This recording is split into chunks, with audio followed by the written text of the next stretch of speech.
Okay, hello everyone. So this is regarding the potential due to a disk at a point on its axis when the disk is uniformly charged. Now, there are two ways of finding out the potential, and one of the way to find out the potential is using the work done by electric field. However, there is a problem of some infinity kind of thing. Infinity problem is coming while deriving in that way. So here I am making an effort to explain you how to get rid of that problem. So let's say we have a disk which is uniformly charged, and yeah, and let's say the disk is of radius a, and we are talking about a point on the axis. Let me just draw that axis also first.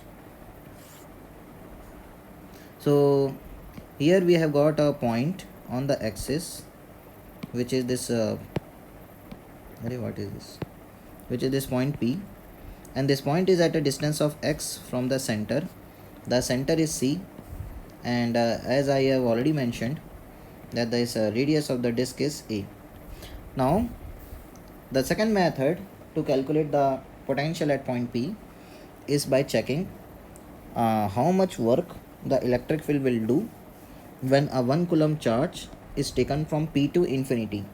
Whatever work this electric field will do, we will call it the potential at P. Okay, so let's say while taking the 1 coulomb charge from P to infinity, we have already taken it to some distance r. So actually we are supposed to take it from x to infinity, but in the process of taking it from x to infinity, we have already reached some r, and then we are going to further displace this charge by further dr distance. Now what is the electric field right now present at the location of the 1 coulomb charge? 1 coulomb is already present at this distance r, so that is where the 1 coulomb is.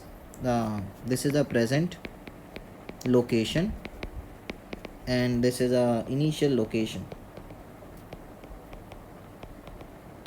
So the electric field E is given by sigma by 2 epsilon naught into 1 minus r by root over r square plus a square.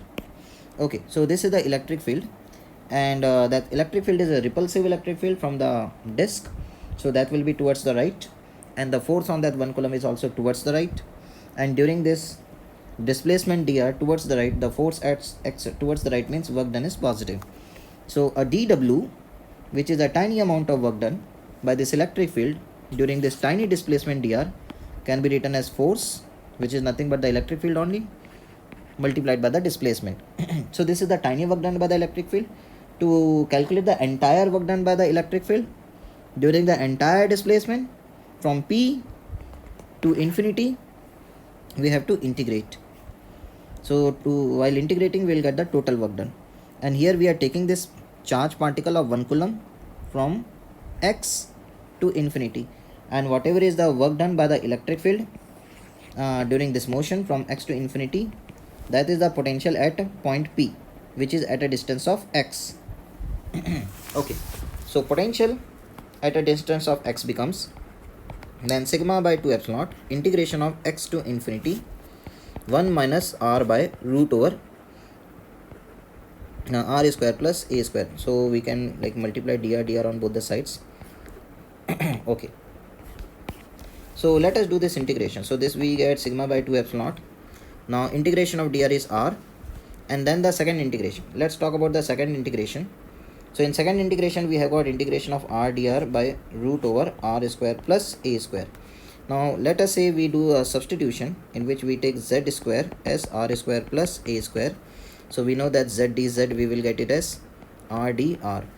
Okay, z z whatever you call it doesn't matter. So z dz divided r square plus x square is z square. So z square root, if you take, you will get z only. Okay, so this is what we get. So integration of dz only we get. Integration of dz is nothing but z only. And what is that? Z is root over r square plus a square. So the point here is that the second integration is root over r square plus a square. So this is the integration value that we get. But here we have not yet substituted the limits. So let us substitute the limits to find out the potential at a distance of x from the axis of from the center of the disk. So this is the value, this is the function, and we have to substitute two things, like we have to substitute the lower limit, which is x, and the upper limit, which is infinity. Now the what problem the students are facing is, like here when substituting like infinity, so we are getting like infinity minus root over infinity square plus a square. This is the we call it the upper limit, okay, minus then we have to consider the lower limit. So this we get sigma by 2 epsilon naught into what do we get is we get x minus root over x square plus a square. So this is the value of function in when we substitute the value of r as lower limit. So this is not a problem, this upper limit only is the problem.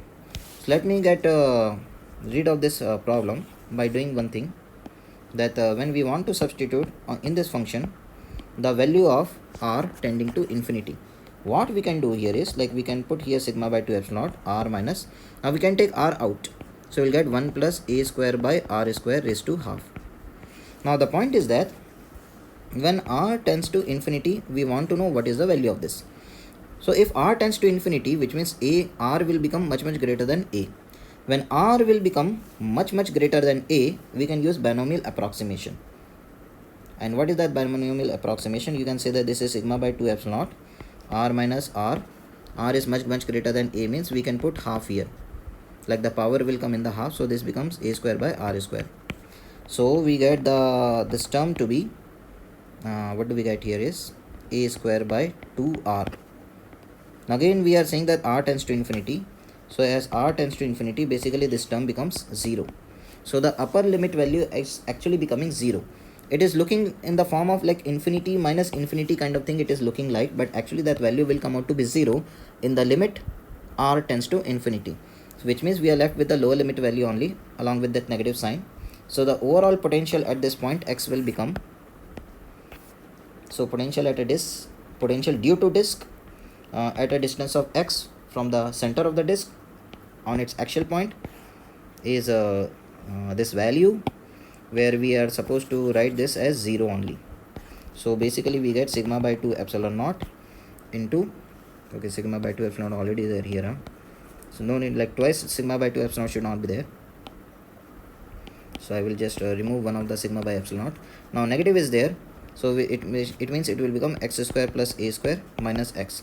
Obviously the potential should be positive because we are talking about a positive charge. A positive charge will always have a positive potential at any point in its electric field, and the disk being a collection of positive charge will also have a positive potential everywhere.